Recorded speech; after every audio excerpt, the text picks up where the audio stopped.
not going very fast here, but notice the steering wheel doesn't jerk when you hit water puddles, so that's a nice feature of the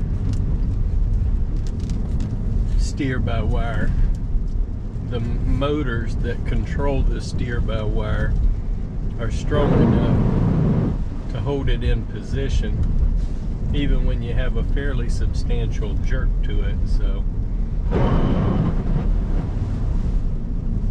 you can see it kept it right on the road.